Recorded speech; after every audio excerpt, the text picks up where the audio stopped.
eo tongotrao.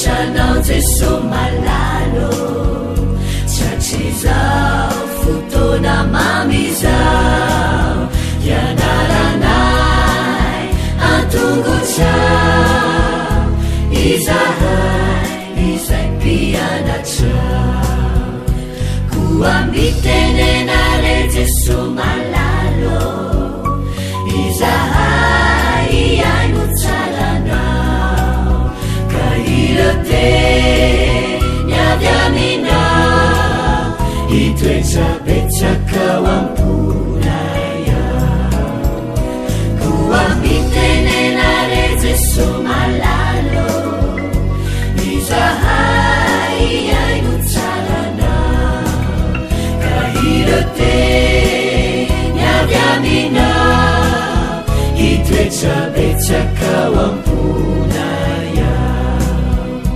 Irote nyavyamina itwecha betsaka wampunaya.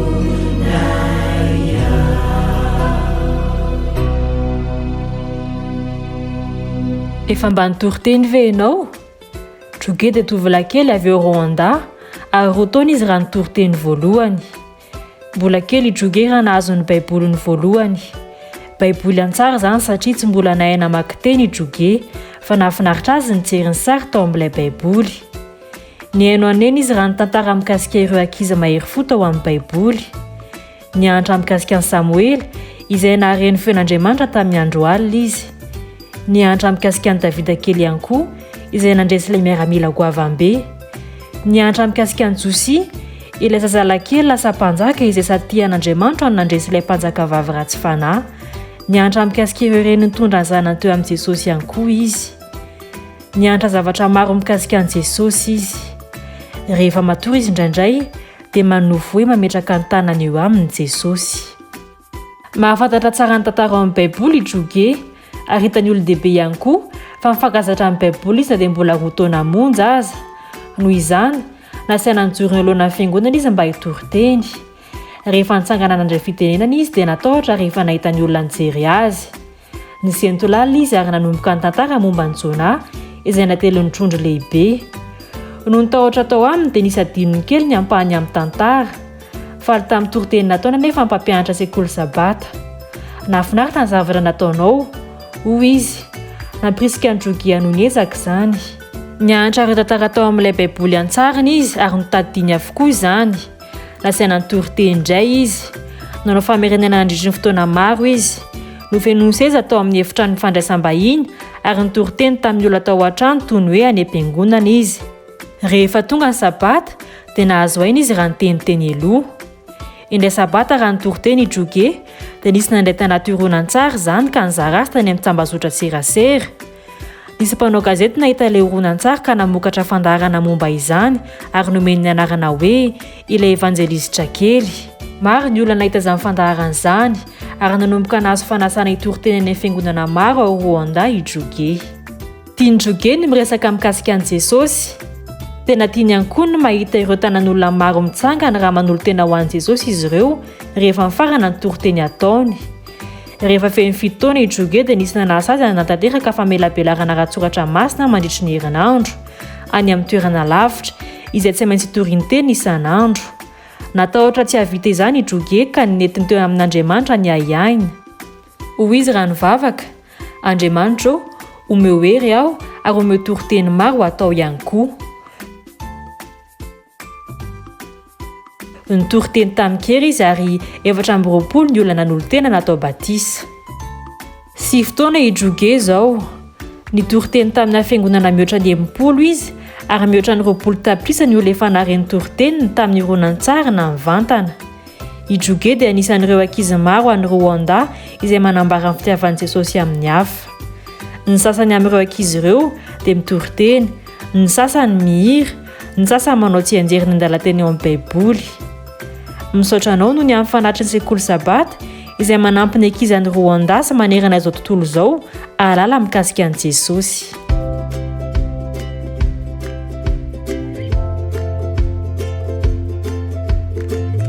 Efa avy ny sasaminony rehetrarehetra tonga eo amin'ny fotoanantsika indray izao amerianana lesiny eny ary andaotsika aloha ifampiarahaba ohatra ny masatra ihany dia hanao an'ilay hiritsika dia mivavakatsika rehefa feo dia amerina ny lesiny 1 2 3 Manaona falitafaona raha mahitanao manaona enao manaona tompoko salama ve ny olona rehetrarehetra salama ve le sasaminony kely rehetrarehetra indrindra le sasaminony kely vaovao kely reny salama tsara daholo eny ary andetsika ary hivavaka aloha agambana ny tanana ahondroka ny loha akipy ny maso hivavaka isika misaotra anao zay Jesosy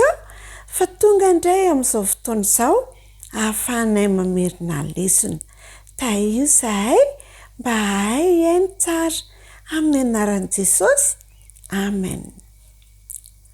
Andetsika amerina lesona indray lesona voalohany lohateny Jesosy zaza ilay mpanampy faly mandrakariva tsy anjery nanoa i Jesosy novana kely le fihetsika averina ary lesona voalohany Jesosy zaza ilay mpanampy faly mandrakariva tsy anjery nanoa i Jesosy. Bravo! Mahay lesona ny sasaminony tompoko toizatsika ara ny lesona Jesosy zaza moa tia maninona rakizy tia manampy ny olona rehetrarehetra ao an-trano dia manampy ny biby kely dia manampy ny voninkazo manampy ny olona rehetrarehetra.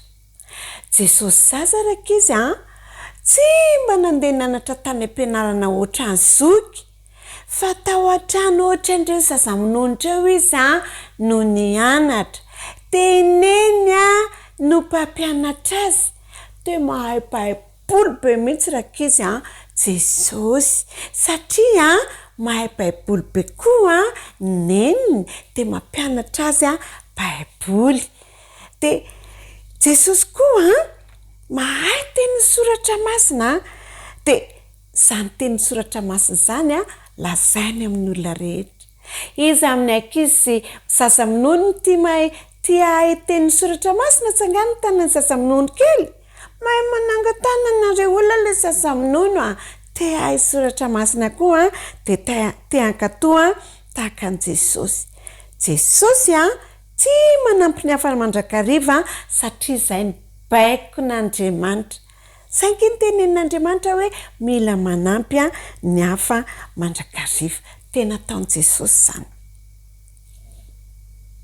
Jesosy andao ilalao way misy miantso andeha ilalao rakizy Jesosy fa ozy Jesosy hoe andraso aloha fa mbola manampy aneny zahay mbola manampy aneny mamafatrana mahay mamafatrana ve sasaminony kely mahay manampy an'ireny mamafatrana ireo tsy mandeha mihitsy Jesosy raha tsy vita ny rarahany dia manampy aneny koa ne izy rehefa tsy mitomanimany manampy aneny koa ne sasaminony rehefa tsy madiditra tia manampy ny hafa izay indray isika androany fa toy izy atsika indray amin'ny heriny fa andao alohantsika hira kely ny baiboly fa kio dia mivava ao ary 1 2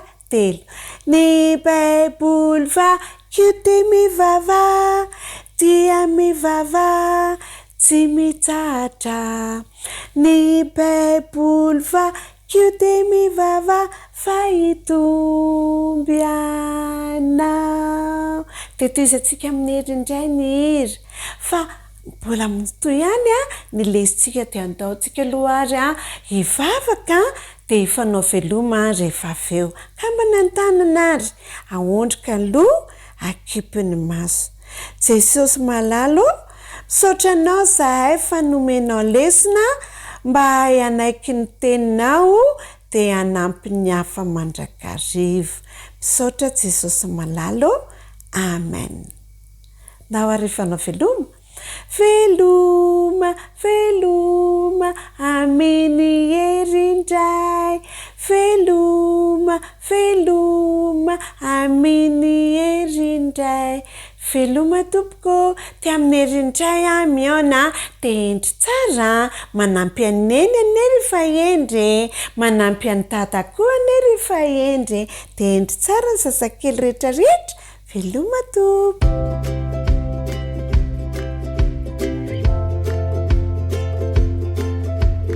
Coucou daholo ianareo rakisy fifaliana ho indray ny tafaraka aminareo amin'ity sabata ity iaraketo amerina ny lohahevitra fahafiry moa zany tsika zao amerina ny lohahevitra fahatelo izay manao hoe nahita fomba ny namana nahita fomba ny namana ny andalateny izay ny anarantsika tsy anjega na natao fitadidina ndritry ny herinandro eny de ny rahantsika nahita indray tao amin'ny romanina toko 12 andininy 10 romanina toko 12 andininy 10 manao hoe mifankatiava tahaka ny fifankatiavan'ny mpirahalahy mifankatiava tahaka ny fifankatiavan'ny mpirahalahy mazava be rakisy ny afatra tiany Jesosy ampitaina amintsika fa voalohany de zao hoe mila mifankatia zany isika kanefa na de eo ary ny fifankatiavantsika de sitraky Jesosy indrindra ny anompotsika ny hafa ny hitaritatsika ny hafa makeo amin'ny Jesosy ka de mino fa ny ankizikely tsirairay avy izao sianao de anao loha laharana amin'ny fitondrana ny hafa eo amin'ny Jesosy zany hoe hitondra famonjena zany atsika ho an'ny hafa ka de andao indray ary ho arahantsika ny tantarantsika izay manamafy izany androany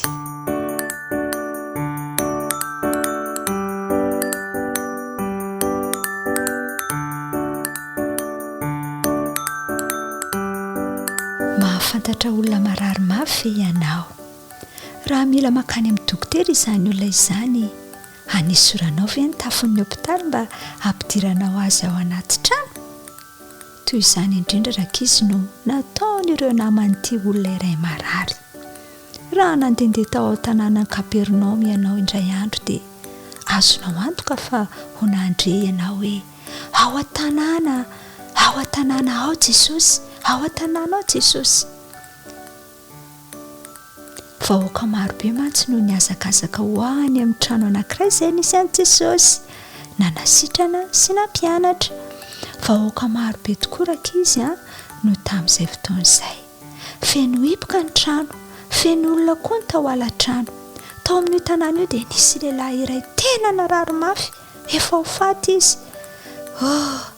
naniry koa raha naniry izy io ny aona tamin'i Jesosy ny any azony natao dia ny eritreritra tao am-pandriana ny amahampanota be azy sy ny amafy ny aretina izay nahazo azy fatany tsotro izao fa hamela ny helony sy hanasitrana azy Jesosy nisy fomba iray farafahakeliny na hatsapan'ity lehilahy malemy ity ny soniraisiny rak'izy nanana namana efatra tena mahafinaritra izy izay faly nitondra azy eo amin'ny Jesosy no batainy izy efa ireo tamin'ny zorony efatra ny fandriany dia iny ange izy ireo fa lasa kanefa rehefa nahita ilay trano misy an'i Jesosy nanasitrana izy ireo dia tsy afaka nakeo amin'ny Jesosy indray izy ireo inona reny fomba ahafana mamakivaky ireto vahoaka ireto tokony isy mihitsy izany ka ho ireo namany nahapakariny namany tao ambony tafon'ilay trano izy rak'izy mahagaga nanao lavaka lehibe iray izy teo amin'ny tafo izy ireo lavaka lehibe omby ilay namany marary sy ny fandrinany avy eo dia nampidin'izy ireo tamin'ny alalan'ny tady ilay marary teo ambonin'ny fandrinany. Teo anolohan'i Jesosy mihitsy izy no nilatsaka avy eo. Hita soritra teo amin'ny mason'i Jesosy raika izy ny alemem-panahy. Hoy izy tamin'ilay lehilahy nalemy izay marary ny paralesisy, anaka voavela ny elokao. Voavela ny eloko, hoy ilay lehilahy anakapo.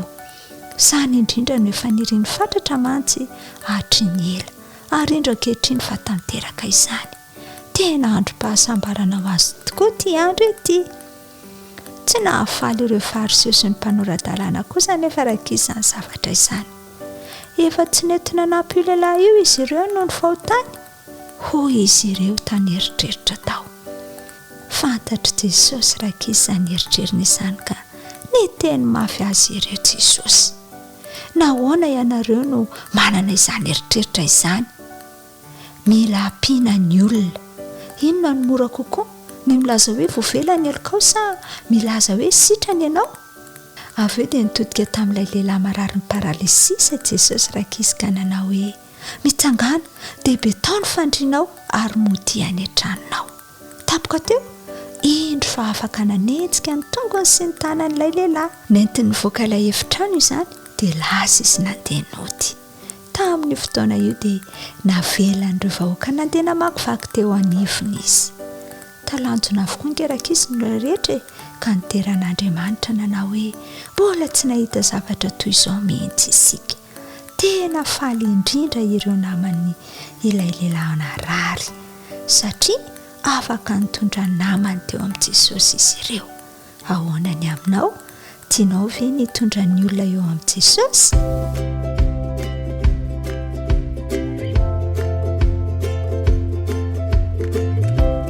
Miaraba ny tanora zandry indray ary. Araka mitana indray isika. Ny lesona fahatelo indray amin'ity volana ity no iarahantsika mamintana. Minao fa efa hay tsara daholo lohateny sy ny tsenjery e? Eny ary, iaraka merina aritsika. Lesona fahatelo ilay fanjakana tsy hita maso. Tadidy ve hoe aiza ny tsenjerintsika? Matetika fa 5:20. Andeha rahantsika ary. Aoka hazava toy izany koa ny fahazavanareo mba ahitany ny asa soa ataonareo ka ankalazany ny rainareo izay any an-danitra. Izay le izy. Mahafinaritra satria tiantsika ny manao tsenjery ny tenin'Andriamanitra. Ofitiantsika ary izay ny anarantsika nandritry ny herinandro. Haintsika tsara fa ny toriteny izay nataon'i Jesosy teo an-tendrombohitra no lesona izay ny anarantsika. Fa saingy izao tamin'ny alalana ankonana anankiray, raha jerena kaiky kokoa dia ilay tovolahy kely anankiray no nijerevantsika anazy. Na liana azy tokoa ity toriteny izay nataon'i Jesosy ity ary niriny mafy mba hanana an'izany fiainana mifanaraka ny zavatra nampianarin'i Jesosy. Hitantsika tao anatin'ny lesona iny fa ny soatoaviny ilay fanjakany lanitra mihitsy no nampianarin'i Jesosy tao anatin'ny toriteniny. Izany hoe ny fomba fiainana, ny toetra tokony hananany atao hoe olon'ny pirenena ao amin'ilay fanjakany lanitra. Dia ny anarantsika nandritry ny herinandro izany fa tsy misy itovizana amin'ireo soatoaviny ny fanjakana ety antany, ny fanjakan'Andriamanitra. Satria toa ny oro indray ny sambatra, ny malahelo indray ny sambatra, ny ataontsika hoe enjehina indray ny sambatra. Izay tsy eritreretin'ny olona amin'ity fanjakana eto antany ity ho fahasambarana, nefa tena fahasambarana ao amin'ilay fanjakany lanitra. Raha nivakiantsika tsara ny Maty 5 dia azontsika ny zavatra tiany ambara. Fa azontsika jerena ihany koa nefa fa nampianarin'i Jesosy tao anatin'izany toriteny izany fa amin'ny alalan'ny zavatra misy iainana andavanandro no nampianarin'i Jesosy koa ny atao hoe soatoavina sy ny hoe fomba fiainana ny atao hoe fanjakany lanitra tamin'ny alalan'ny fahazavana, tamin'ny alalan'ny sira. Ka rehefa mampiasa an'izany isika ao an-tokantrano ao dia mahatsiaro hoe aiza tokony hanana toetra dia ny toetra tokony iainana ao anatin'ny fanjakan'ny lanitra. Tsy hita maso ilay fanjakan'Andriamanitra kanefa tsara dia tsara ary manasa antsika Jesosy mba hiaina raha te honina amin'izany fiainan'ny fanjakan'ny lanitra izany. Dia ny ety an-tany dia efa tokony hianarantsika sahady, tokony hiainantsika sahady zany matoa nozarain'i Jesosy ho an'ireo olona ireo tamin'izany andro izany dia mbola omenantsika amin'izao fotoana izao. Tiany raha hiainantsika dia ny ety izany fiainan'ny fanjakan'ny lanitra izany. Ny lohahevitra fahatelo zany ry tanora namako dia nanampy antsika ahafantatra fa manana soatoavina hafa no soatoavin'izao tontolo izao ny sakaizan'i Jesosy. Ary nampianatra antsika ahafantatra ihany koa fa ny soatoavin'ny kristianina dia tokony hiainana isan'andro ary tsy mijanona amintsika rery fa nizarantsika zany amin'ny hafa. Ireny Jesosy isika raha mba hitaona namana maro be hiaraka hiaina aminy any amin'ilay fanjakana mbola tsy hitantsika maso eto fa efa miandry antsika sahady any amin'ilay fiainana mandrakizay. Azadiny ny mamerina mamaky ary ny Mateo 5 dia ho hitanao ao hoe inona ny tena toetra tokony ananantsika isan'andro. Tsy vita ny herin'ny tenantsika izany hoy ilay tovolahy kely. Tsy vitako samirery izany kanefa nampianarina antsika tao fa ny fanahy masina ny herin'Andriamanitra dia hanampy antsika ahatanteraka izany. Mino fa anapa-kevitra ho tarihan'ny fanahy masina antsika ka anana toetra tsara ary indrindra anana fahasambarana rehefa miaina ao anatin'izany toetra tsara ny soatoavin'ny fanjakan'ny lanitra izany. Dia mirary soa antsika rehetra amin'ny manaraka indray.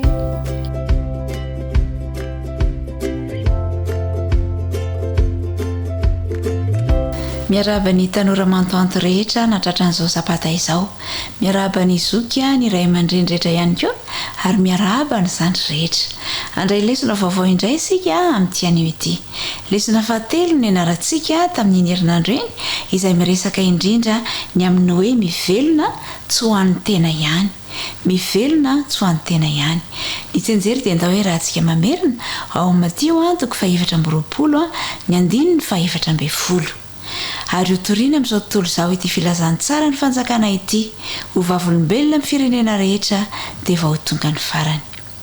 Ny fiangonana dia fikambanana ivondrona ireo rehetra mino an'i Kristy.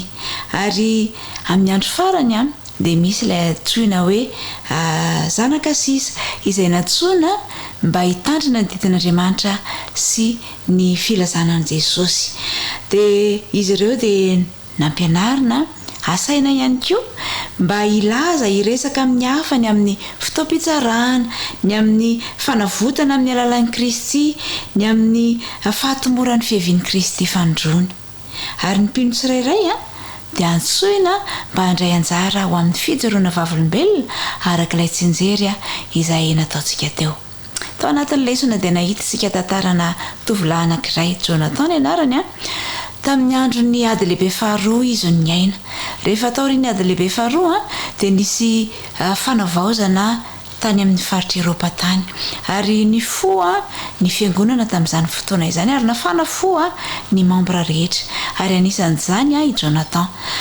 Voarara nefa ny fampelezana afatra kristiana tamin'izany fotoana izany kanefa tsy nanakana ny Jonathan zany fa nandeha nizara ny baiboly nandeha nizara asa soratra kristiana ihany koa izy tany amin'ny faritra rehetra, tany ambanivohitra, tany amin'ny toerana rehetra izay nafana nanao an'izany. Tamin'ny voalohany dia toa nandeha ny zavatra izay nataony kanefa ny taty aoriana dia nisy nanambara tany amin'ny manam-pahefana ity zavatra izay nataon'i Jonathan ity ka dia nosamborina izy. Rehefa nosamborina izy dia sady nokapohana no nahatsiaro narary tokoa satria mafy ny zavatra izay nosetrainy ary nampidirina ponja mihitsy izy tamin'izany fotoana izany. Rehefa tany amponja izy dia tsy nanana na inona fa tsy azo fisaka izay mba azo ny natoriana. Tsy nisy ny ondana malemilemy tsy nisy lamba firakotra na dia nangatsiaka aza ny andro fa dia azo fisaka monjaka nefa ny atao anatin'izany sedra izay nahazo azy zany dia nahatsapa fiadanana feno tao am-pony i Jonathan satria ny gadra no ny amin'i Jesosy ilay sakaizany ilay malalana izy.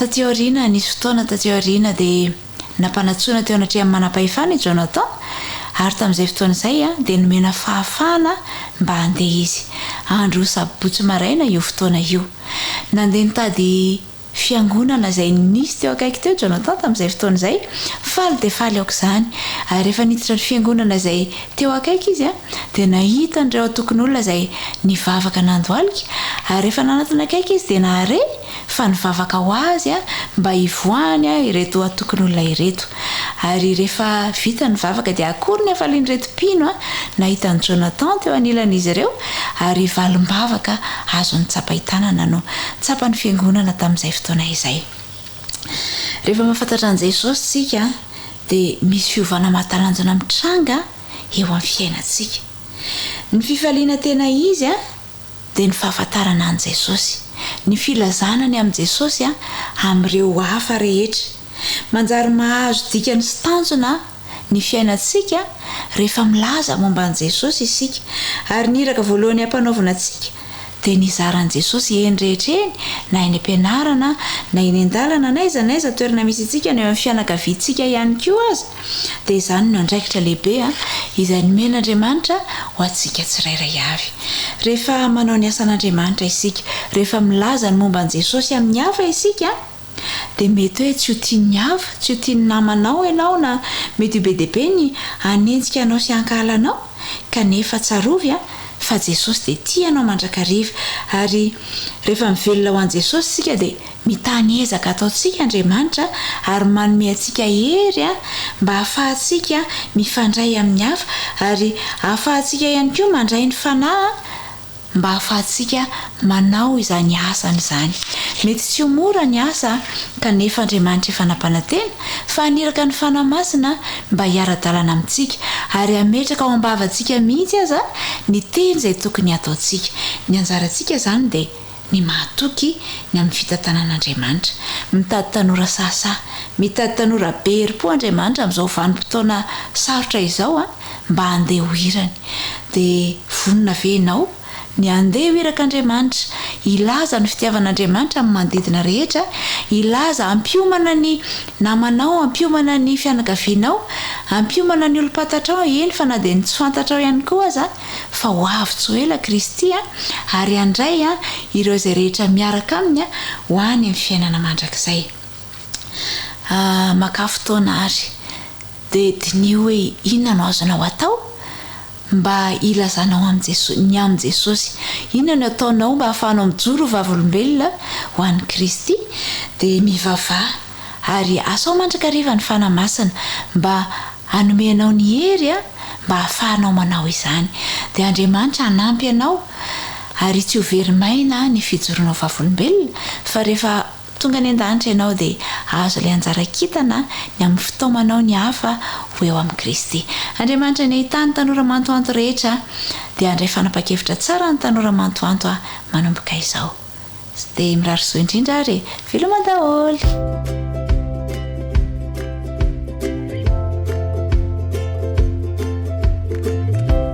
dia faly miaraka amintsika indray ry zatovy namako amin'ity sabata ity ary faly miaraka amintsika satria hiara-hianatra ny ten'Andriamanitra isika tsy mahafehy tena intsony zay ny lohateny zay tena mahakasika atsika tanora indrindra izany lohateny zany tsy mahafehy tena intsony ary tsika dia anisan'ny hibedesana atsika azahoantsika tsiny eo amin'ny fiarahamonina eo anivon'ny tokontrano ity hoe tsy mahafehy tena ity sasany tsy mahafehy tena amin'ny sakafo dia mangala-pihinana dia manao voko be sasany tsy mahafehy tena amin'ny fitenenana dia ohatry ny teniteny foana zany ohatry ny hoe zay tenen'ny vava dia mety daholo dia rehefa voateny le izy zay vao manenina zay vao mifona zay vao hoe tsy nety iny tsy voafehy ilay teny io moa tsy fifehezana amin'ny Facebook io moa zany dia ohatry ny hoe voateny foana tsika ny amin'izay tsy voafehy fa na dia any am-piangonana aza dia sokafana le izy nefa dia efa eo angenao lahady latsinainy talata larobia lakamisy sabata indray mandeha ve dia tsy voafehanao hoe za tsy hanao facebook sy ny sisa sy ny sisa tsy mahafetena intsony zany hoe misy ady zany izy ty ady amin'ny fifehezana tena ary ny ady amin'ny tena no mafy indrindra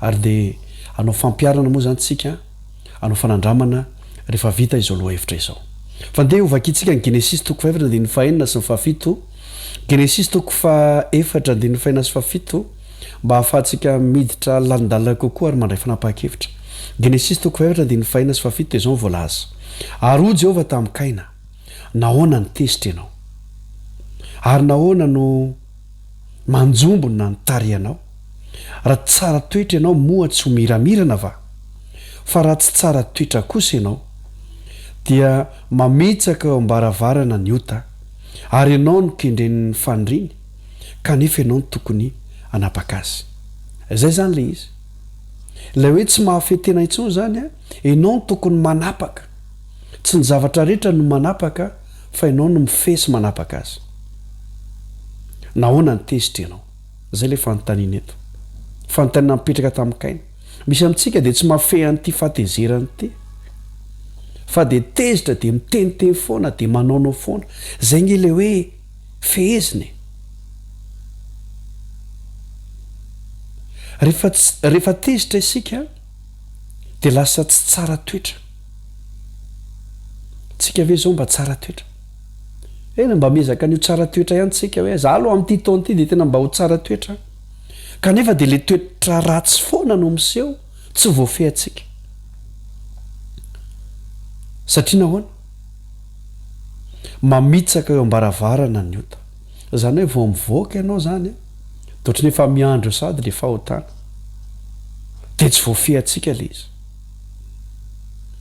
raha tsara toetra ianao moa tsy miramirana va dia misy amintsika dia ohatrany tezi-dava zany ohatrany tsy miramirana mihitsy fa fehezo ny fonao aoka hifalifaly ianao nizatra mitranga moa zany ny amin'ity tantara ity dia izao na dia fahafatesana aza ny tokony homendrika ho an'ny kaina dia mbola nomen'andriamanitra paharindra fo izy io andriamanitra io nge dia mamindra fo e kanefa na dia namindra fo azy andriamanitra maika nanamafiatoka kaina zany hoe ny azy any ny azy ary zay le fahadisoantsika zatovy za za mihitsy e sy ny sisa sy ny sisa faoka isika mba hahife tena amarana ko azy dia zao nisy fotoana nanana tombontsoa nianatra leadership sy communication zahay a tany amin'ny le printemps dia zao nytenen'le mpampianatra mba tiako hifampizarana amintsika zay mahafeteny a dia mahafetena ary zay mahafetena dia mahafe olona averika any izay mahafeteny dia mahafetena ary zay mahafetena dia mahafe olona marina tokoa zany na dia ny teninao aza tsy voafehanao a ahoana moa ny fihezanao olona zany hoe raha atao zany ny fampiarina dia ty rehefa haitsika mifehan'ny vavantsika io rehefa haitsika mifehny tenantsika tsy miteniteny foana isika dia mahafeteny ianao zay matoa zany ianao mbola miteniteny foana miteny tsy voahevitra dia ianao mihitsy tsy mahafetena ary rehefa tsy mahafetena ianao dia tsy mahafe olona zany hoe tsy afaka omena andraikitra lehibe tsy afaka ny ompitarika fa ny mpitarika tena mahomby zany a dia mahafetena izy ary rehefa mahafetena izy a dia mahafe ny tenany irariko mba samy hafetena isika tsy haiko inona mbola tsy voafehanao hatramin'izao inona mbola tsy resinao hatramin'izao aoka ianao no hife azy fa azonao reseny io mbola mamindra fo amintsika andriamanitra dia araroty manaova fanandramana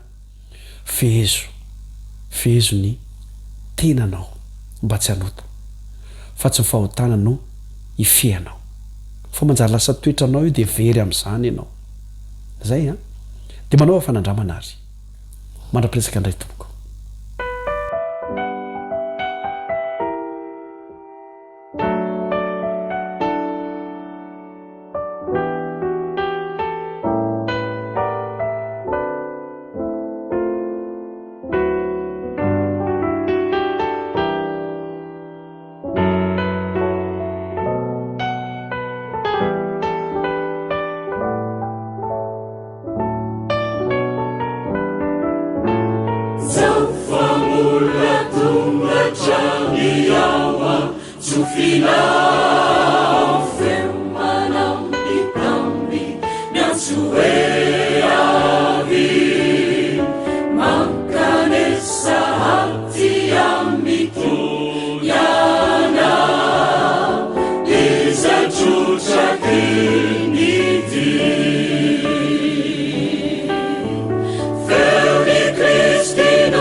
miarabanao andrena tratra ity sabata ity ary mirary mandrakariva moa hoe sabata feno fifaliana ahitana fitahina manokana amin'Andriamanitra ny sabata izay atrehantsika efa tonga sady amin'ny lesona fahatelo sika ary niara-nianatra tao anatin'iny herinandro iny mahakasika ny noa ilay mpanome feno fankasitrahana.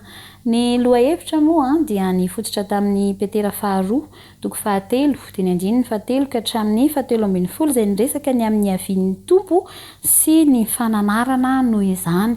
Dia tao anatin'io petera faharoa toko fahatelo andininy fahatelo ka hatramin'ny fahatelo ambin'ny folo io no nisafidianana andiny anankiray mba hoe ho atao fitadidy tanatin'izay herinandro izay ka izao ny fotoana mety indrindra mba hamerenana azy dia andeha zasenao hanao an'izany hoe zay ve? Eny ny lesona ny anarantsika dia niresaka fa mety ho sarotra ny fahatsapantsika fa ny fanarahana an' Jesosy sy ny fiasana ho azy dia midika fa fahafoizana ny zavatra rehetra ho azy zany. Sarotra be ny mandray an'izany fa ny arahantsika nianatra nefa ny mahakasika ny Noa izay patriarika anankiray namoy ny fananany rehetra tamin'ny nanaovany ny asan'Andriamanitra satria dia nampiasainy avokoa amin'ny drafim-pamonjen'Andriamanitra izany. Izao anefa niaraka ny arahantsika nianatra ihany koa hoe rehefa ny farana ny toe-javatsarotra dia niverina taminy ireo izay nilaniny ary nitombo izay tsy izy ny fananany.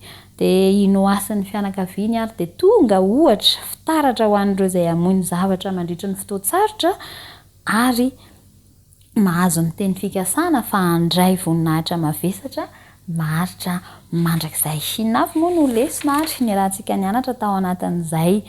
Ny fiainan'ny Noa dia mampianatra antsika hoe manaiky izay tsy azo itovirana fa manoloana ny asa izay nampanaovin'Andriamanitra azy tsy moramora ny hoe niatrika n'ilay fotoan-tsarotra kanefa na dia tsy azo itovirana azy izay dia nanao an'izany i Noa. Ka rehefa mahatoky ny fitarihan'Andriamanitra ary mamoy ny toe-zavatra misy tany aloha isika dia izay tsika no afaka hiatrika ny fiovana sy hanamaivana ny rarin-tsaina araka izay ny rahantsika nianatra tanatin'izay lesona izay. Ho an'ny Noa zany izao dia nanapa-kevitra izy ny iaina tamin'ny finoana, nanapa-kevitra izy ny tombo amin'ny fitokinan'Andriamanitra sy ny drafitr'Andriamanitra ka nihoatra noho ny fanahiny ny ainy, nihoatra noho ny fanahiny zany ny hoe faniriny hitarika ny ankonany analavitra ny hery-miasa manginana nimba teto amin'ity izao tontolo izao ity ka noho ny fiarahana nandeha tamin'Andriamanitra dia nambaran'ny Baiboly mihitsy haitsika izany fa marina sady tsy nisy tsiny teo amin'ny olona ny ara-belona taminy i Noa. Dia andeha mba hakatahaka azy mba hanao toa azy koa ho mpanome mahatoky amin'Andriamanitra ka na inona na tsy azo idivirana na ny fananana rehetra ary dia vonina ny hanome rehefa avy eo averin'Andriamanitra ihany izany. Fa izao mantsy azon'ny olona taony miantehitra amin'ny fiarovan'Andriamanitra ao anatin'izay fotoan-tsarotra mety hoe lalovana izay ary ampinoana fa ny fanambarana manokana ataon'Andriamanitra ho an'ny vanim-potoana izay tahaka izany mantsy dia hoe ny mitoetra ao amin'ny fierena izay an'ny avy indrindra dia monina eo ambanin'ny alokony tsy toa. Ry hava malala Andriamanitra dia vonina ary eo anilantsika mandrakariva izy andeha tsy salasala anaiky hanome eny fa na dia ny fananana rehetra ary tahaka izay nataon'ny Noa. Fa Noa tokoa anie tsy nanana ninninona intsony rehefa vita ilay asa nampanaovina azy ary nasain'Andriamanitra niditra tao anatin'ny samby fiara izy fa rehefa nirindra ny toe-javatra araka izay nanaovan'Andriamanitra azy ary nirindrina ny varavarana dia tsy nanana ninninona fa-tsy io samby fiara io intsony i Noa fa saingy izao rehefa nisokafan'izany dia nisy toe-javatra hafa fa tsy nisy olona nanan-karena noho izy teto an-tany fa azy sy ny zanany avokoa ny tany manontolo ary ara-baky teny mihitsy izany tamin'izany fotoana izany ka izao. Kristy ilay fanatitra tonga lafatra efa nanolotra ny fiainany ho azy ho anao. Sasenao ihany koa andeha anaiky an'Andriamanitra ka hanolotra ihany koa mba ho fanatitra ho an'Andriamanitra. Arakaraky ny nanakekezana an'Andriamanitra no nahalalina ny fahatsapana ny fahamasinan'Andriamanitra sy ny fahitana ny mahampanotany tena dia toy izany ny fanandramana nananan'ny Noa izay nanantona an'Andriamanitra ka nanome satria matsapa hoe mpanota dia manome an'Andriamanitra dia izany ihany koa ny entsoina asenao fa araka ny lazain'ny lesona ny olona marina dia tsy izay manao hoe tsisy fahadosoana mihitsy akory fa izay azavain'ny lalan'Andriamanitra ka mahatsapa ny fahadosoana ataony ary miaika an'izany isan'andro eo amin'i Jesosy. Ny olona marina dia izay mino fa maty ho azy Jesosy ary mampitombo fahazarana mifandray aminy tsy tapaka ao amin'ny ihany koa. Ka maty ho azy ho anao Jesosy afaka mampitombo an'izay fahazarana tsara atao amin'ny sy aminao izay izy fandeha hanantona azy dia ho azavainy ny lalako sy ny lalanao. Ka tahaka ny Noa amin'ny fiainana rehetra dia Andriamanitra ny lolarany. Inona tokoa moa no nataony Noa voalohany indrindra raha voaritra ny rano ary ny sokafana indray ny varavarany samy fiara? Nanorina alitara izy na dia tsy mbola nanorina ny tranony akory aza. Sasenao koa fonina ve mba hanao an'Andriamanitra lolarana ka izay mahakasika an'Andriamanitra tahaka izany nataony Noa izany ihany koa no ataontsika lolarana eo amin'ny fiainana dia hanolotra sy hanome an'Andriamanitra hatrany. Andeha hanatanteraka amin'izany fa naneo ny fanekena ny fahafatezan'i Jesosy ho mpisolo iny fanatitra izay nataony Noa iny dia sasenao koa mahafantatra fa efa nanolotra ny tena nisy olo asenao Jesosy dia mba hanaiky an'izany fanatitra nataony Jesosy nany koa sasenao ka hanao fanatitra ho valom-pity ho an'i Jesosy. Sao ary ny fanontaniana amaranantsika ny fiarahana mamerina ny lesona amin'ity androany ity hoe tianao ho voaharo ve ny fanananao? Apetrao eo amin'ilay tanana izay nitondra ny mariky ny fantsika teo amin'ny hazo fijaliana ny fanananao. Raha azoninao anao ny fanananao dia mety hitondra fahaverezana mandrakizay ho anao izany fa izao omeo an'Andriamanitra izany ary manomboka amin'izay fotoana izay mantsy dia hitondra ny anarany ireo fananana ireo ary voatomboka se amin'ny maha tsy miova an'Andriamanitra izany ka maniry ny hifaly amin'ny fanananao ve ianao? Ampiasao amin'izay ho fitahiana ny hafa amin'ny fanaovana ny asan'Andriamanitra. Mino fa samy maniry mba hatanteraka izany zasenao ka Andriamanitra ny hanampy asenao ary hiasa ty ampotsika isan'andro isan'andro. Andeha atolotra azy ny rehetra mihitsy amin'ny fiainantsika tahaka izay nataony Noa ny fananantsika rehetra dia amin'izay fotoana izay dia ahita fifaliana amin'ny fiarahana amin'Andriamanitra isika na dia hoe sarotra ary ny fiatrehana azy amin'ny voalohany aloha. Samy tahian'Andriamanitra, samy mahery ary samy mandalo sabata feno fifaliana amin'izay fiankofana amin'Andriamanitra izay. Mirary fiarah-mianatra ahitana fitombona amin'ny Kristy ho amin'ny manaraka indray veloma indray ary.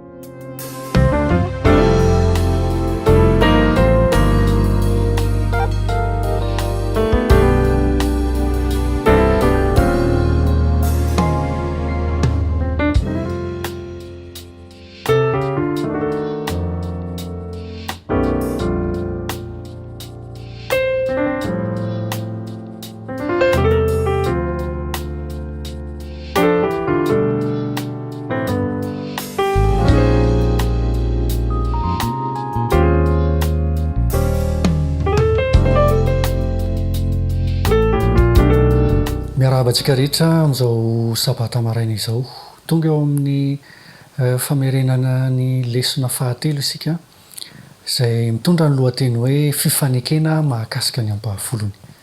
Miloha izany dia hivavaka fo isika hangataka ny fanamasina.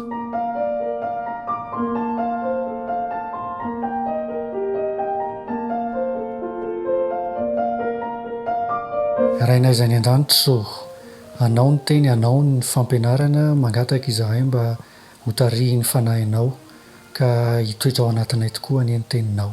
Mamindrafo aminay mamelany elokay amin'ny anaran'i Jesosy. Amen.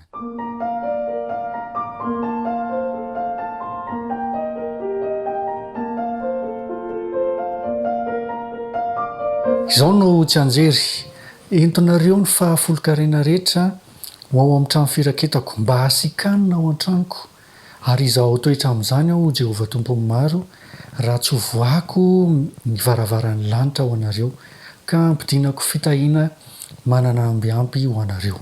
Ao Malaki 7:10 no misy an'izany andininy izany.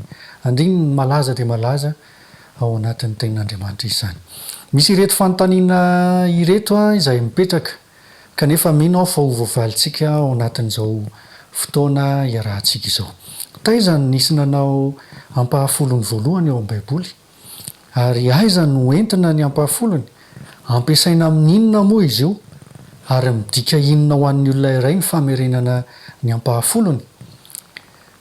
nylesitsika dia mitarika ny fisainantsika tany amin'ny i abrahama izay nanavitra ny lota sy ny mpiaramonina taminy ka rehefa nandresy tamin'izany ady izany i abrahama dia naveriny ny ampahafolony ho an'andriamanitra naveriny ary nateriny ho an'ny melkizedeka izany ampahafolony izany dia taorian'ny fanandramany abrahama mikasika ny ampahafolony dia izao ny zavatra notenenin'andriamanitra ho azy aza matahotra ry abrahama izao no ampinganao sy valim-pitianao lehibe indrindra ary tehiteny angamba andriamanitra ary manao hoe aza matahotra izao no mpiaro anao sy mpamatsy anao raha ny marina dia abrahama mihitsy ny tian'andriamanitra ho tahina taoriana io fanandramana io taona maro taorianan'izay anefa dia niteny tamin'ny mosesy andriamanitra ary te hampita afatra ho an'ny zanak'israely indray satria hoy izy hoe aloavy tsara ny ampahafolon'ny volonao rehetra dia ho tahina ianao ny ampahafolony mantsy no vavolombelona kely indrindra maneho ny falonloratena amin'ny mahakristianina tsy misy mihitsy ao amin'ny baiboly ny fanambarana fa latsaka noho ny ampahafolony ny anjaran'andriamanitra midika izany fa fanoloran-karena dia efa nisy ary talohan'ny siny zanak'israely ary satria ho an'ny levita io i nahy melkizedeka nahy jesosy kristy dia samy tsy taranakilevy fa talohan'ny sin'ireo foko ireo dia efa nisy ny fahafolon-karena rehefa niala tao an-tranony koa ary jakoba rehefa nandositra ny esao izy ary rehefa nahatsapany fidiran'andriamanitra tsehatra izy sy ny fitantanan'andriamanitra azy dia izao ny teniny hoe ary izay rehetra omenao dia omeko anao tokoa ny ampahafolony ao amin'ny genesisy toko 7:20 no ahitantsika izany tantarany jakoba izany aizara ilay hoe trano firaketana araka ny volazany tsy anjery ny vahoaka an'andriamanitra tany aloha dia nahatsapa ary ny mahafantatra fa ny trano firaketana dia tsyna fa ny fitoerana masina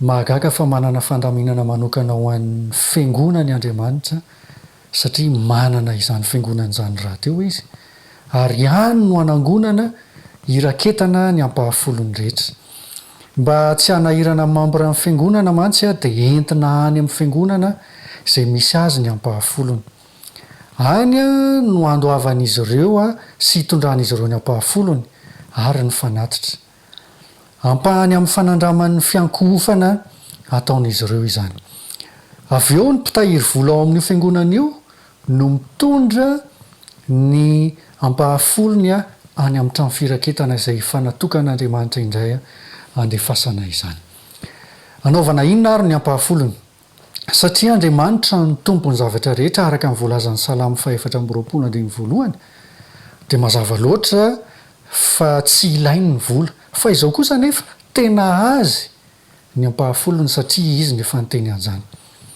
dia ampiasaina amin'inona ary ny ampahafolony tsy ampiasaina amin'inona akory izany fa ho fanohanana ny asan'ny filazantsara ireo levita mantsy dia nataon'andriamanitra natokan'andriamanitra hanao ny asa fanompoana manokana ao anatin'ny fitoerana masina ary mba hahafahan'izy ireo mivelona mitovy amin'ny olombelona rehetra dia natokan'andriamanitra ho azy ny ampahafolony zava-dehibe zany ny famerenana ny ampahafolony satria voalohany indrindra dia manampy atsika hanorina fifandraisam-pitokisana amin'andriamanitra izany ny fakanany ampahafolony vola miditra sy ny fahafozana izany dia tena asa ateraky ny finoana misy finoana zany ao misy finoana izay asehontsika ary ny fampiasantsika ny finoana dia mampitombo izany andriamanitra mantsy dia nampanantena fitahiana lehibe tokoa izay tsy isy toerana misy toerana be dia be zany no manan'andriamanitra ahafahantsika mandray izany amin'ny fananantsika ambiampy anefa dia azontsika atao ihany koa manohana ny asan'andriamanitra amin'ny alala ny fanatitra izay omenantsika voalaza ny tenin'andriamanitra raha teo fa mahasoa kokoa ny manome noho ny mandray ny tantaran'ilay mpitondra tena tao zaray fata mantsy dia mampirisika atsika anao fanandramana manokana na dia miatra manaina azy zany dia izao no nampitenenin'andriamanitra ny Elia ho an'io mpitondra tena io tsy ho lany ny koba ao amin'ny barika ary tsy ho ritra ny dililo ao amin'ny tavoara mandra-piavin'ny andro antatsahan'i Jehovah ny ranonorana amin'ny tany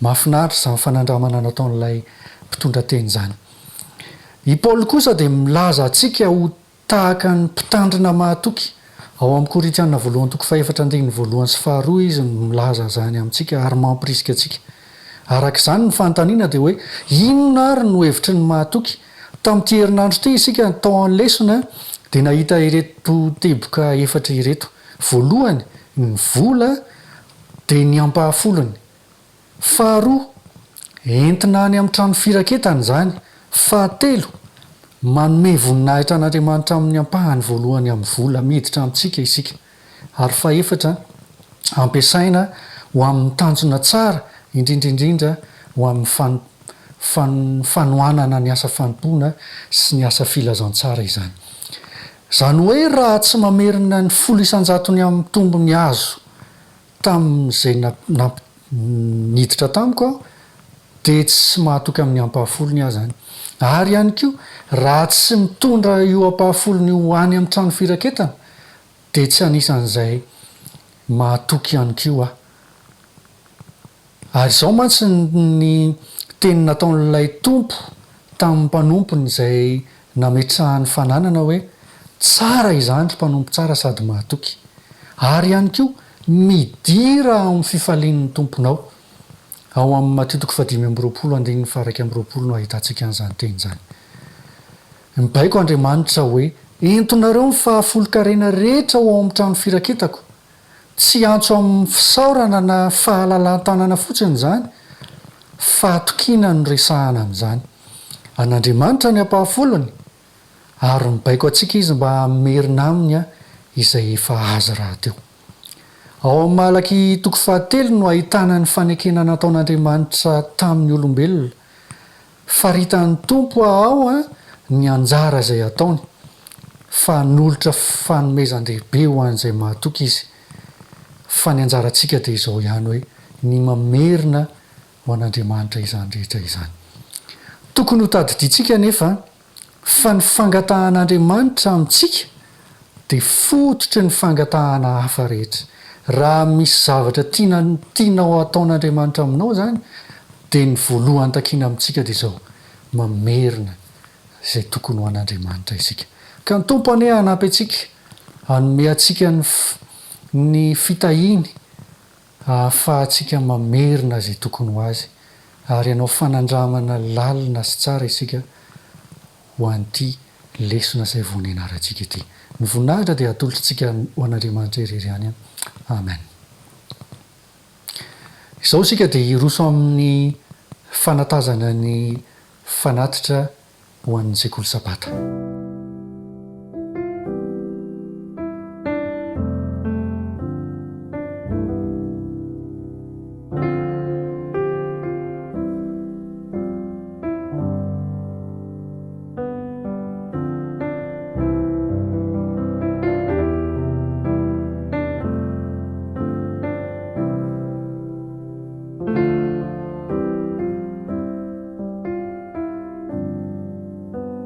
raha inay izahay any an-danitro misaotra anao zahay satria nomenao ny leson'ny Sekoly Sabata mba hahafahanay manao fanandramana vaovao indray eo amin'ny fiainanay ary mampiatra izany ampio zahay mba hanana fifandraisam-pahatokiana aminao indrindra amin'ny famerenanay amin'ny pahatokiana ireo ampahafolony izay anao ary tianao raha averina aminao nanao ny fanatitra ho an'ny Sekoly Sabata ihany koa zahay ta io zany hahavita be amin'ny asanao ary ampio matrankarivo izahay mba hevitra ny amin'ny fanohanana ny asa fitoriana sy ny asan'ny filazantsara ary anoana ireo izay mila izany ampahafolon'izany ho amin'ny fanaovana ny asanao.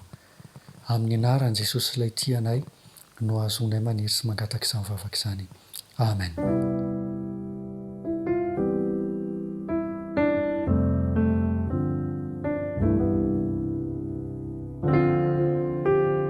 Aorian'izao fandaharan'izao dia ny fiangonantsika avy eo amin'ny Anosy be faharoa no anao ny fanompom-pivavahana. Ny voninahitra dia ho an'Andriamanitra irery ihany. Amen.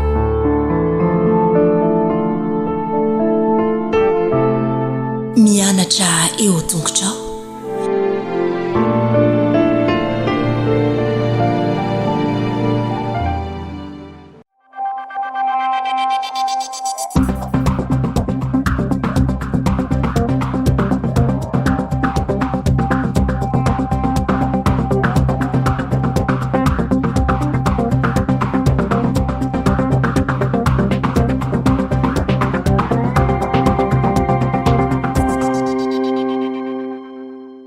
Faly miarabantsika rehetra indray izahay mbola manohitra antsika anatin'izao fandarana amin'ity sabata marina ity izao mahakasika sy manodidina ny fisakafoanana ny fahasalaman'ny vavony.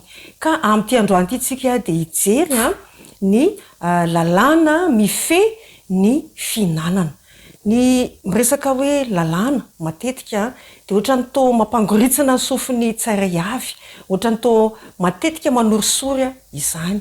Kanefa raha jerena amin'ny saina tsy miangatra moa ve tsy mahasoantsika ve ny fisiany lalàna?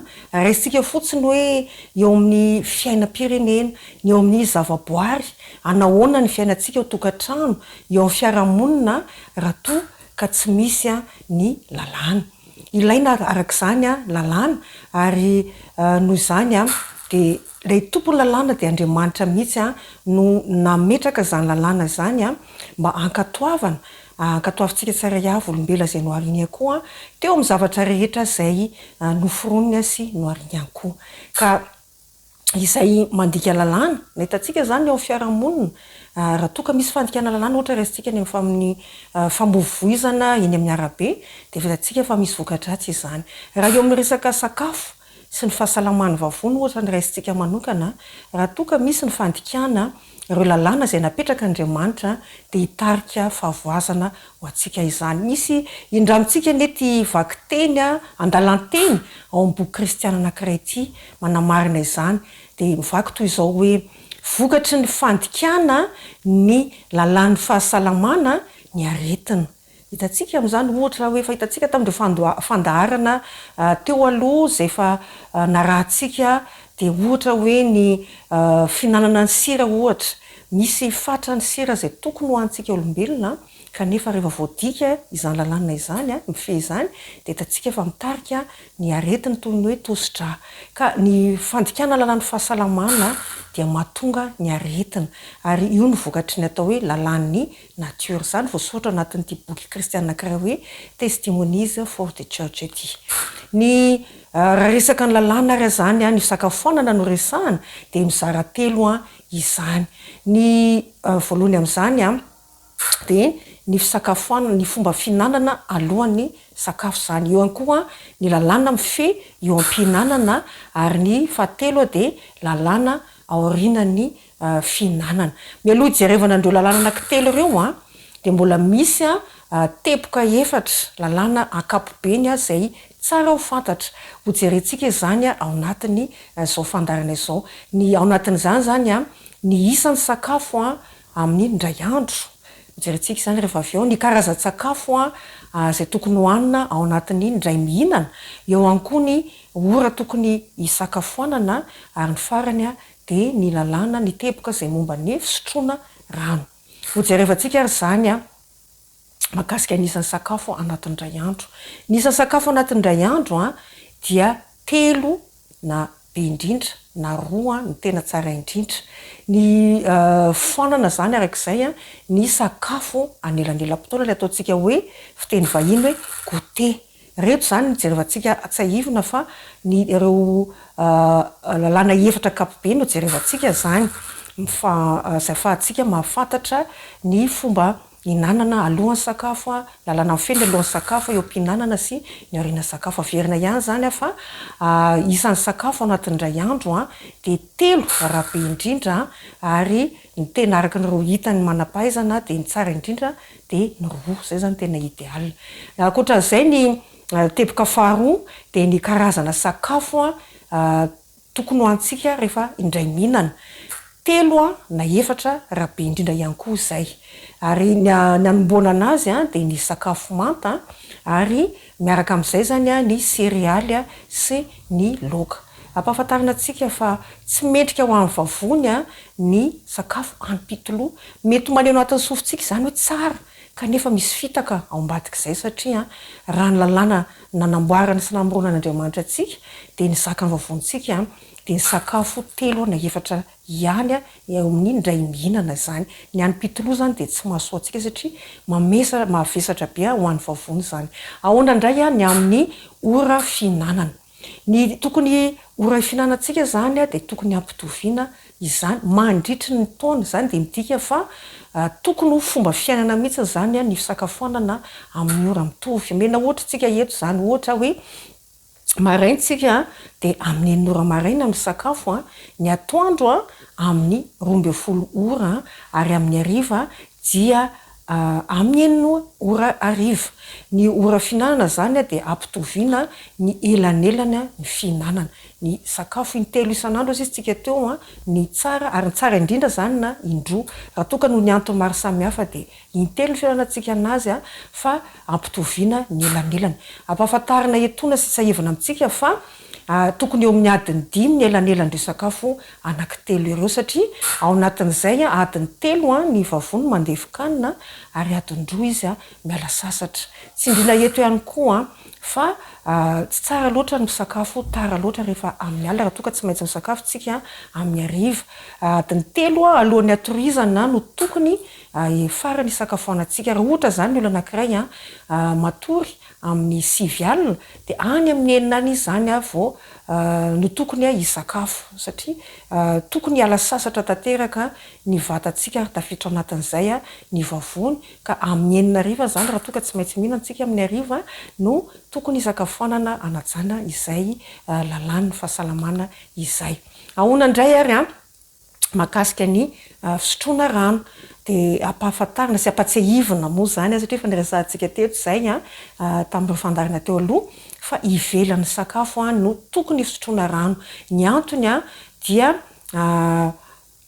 manjary lasa mamizana be ny vavony ny fisotroana rano eo am-pihinanana ary lasa mahatsora ihany koa ny ranom-bavony raha toka misotro rano betsaka tsika eo am-pihinanana. Dikan'izay ny fisotroana rano de adiny 3 aorianan'ny sakafo sy katramin'ny adiny 1 alohan'ny sakafo izany satria araka ny resahana teo anakorotana ny fandevonan-kanina izany.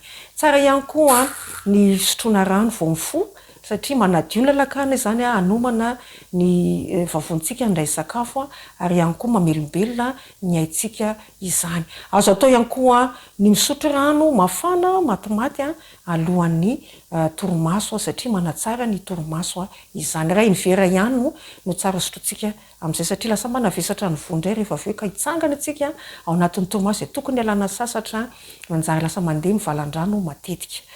De zao ary idirantsika amin'izay ary reo lalàna anaky 3 ny mifeny fihinanana. Raha izay zany ireo teboka 4 zay tsara fantatritsika mifandray amin'ireo lalàna 3 momba ny fihinanana.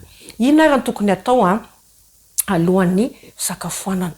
Araka ny resahantsika teo zany de misotro rano adiny 1 alohan'ny fisakafoanana satria tokony tsy anavesatra ny vavony loatra tsika ary tsy tokony ampatsatso ny ranom-bavony zay andray anjara betsaka amin'ny fandevonana ny sakafo zay hoantsika. Tsara ihany koa rehefa alohan'ny fisakafoanantsika de manana toe-po milamina ary tsy mieritreritra zavatra be da be mikorota-tsaina atsahatra daholo ny mety zavatra asa mampiasa saina na fampiasam-batana mafy be fa hifantoka amin'ny fisakafoanana isika. Eo am-pihinanana dia tsara ny mamono ny fahitalavitra amin'izao andro moderna zao moa zany de fa malaza be ny fampiasantsika ny finday reny tapazotra tserasera reny ka tsy tsara zany ny mampiasa ireny eo ampisakafoanana na mamaky boky na mamaky gazety fa mifatoka iomana tsara hiatrena ny sakafo zay hoantsika isika. Eo ampinanana indray dia tsy tsara ny mirotoroto loatra, ny mikorapadrapaka loatra rehefa misakafo. Tsara ny mitsako tsara ny zavatra hoantsika ao am-bava ao zany. Ary rehefa mpihinana isika tahaka ny hitantsika eto amin'ny sary eto dia tarehy miramirana sy toe-tsaina feno fankasitrahana ny tokony hamenontsika ny fotoana fisakafoanana rehetra. Fadina raha toka miaraka amin'ny sakafo amin'ny ankohona antsika ka eo ny zanakitsika na zafikelitsika ny mibedy azy ireny eo am-pihinanana. Tsara angamba rehefa vita ny sakafoanana mba manao kilalao miaraka amin'izy ireo, manao ohatran'ny hoe kivarivary, kilalao kivarivary dineto izy tsika dia eo amin'ireo fotoana ireny no ampitaitsika aminy ny fahalalam-pomba mety hitantsika zay tsy nety eo am-pisakafoanana. Ampianarina izay ny fomba fipetrahana eo amin'ny fotoana fisakafoanana sy ny zavatra rehetra tokony ho fantatria izy ireny. Ahoana indray korary eo atao amin'ny famaranana ny tokony ataontsika rehefa aorian'ny sakafoanana. Aorian'ny sakafoanana dia tsy tsara ny tonga dia matory. Misy le fitenenana izay mifono vazovazo hoe voky izy dia matory. Tsy tsara zany tonga dia matory rehefa avy misakafo, fa ny tena tokony atao anampy ny fandevonan-kanina ny mandeha mitsangatsangana any anaty natiora, anaty zavaboary, mandehandeha kely zany mba anafainganana ny fandevonan-kanina.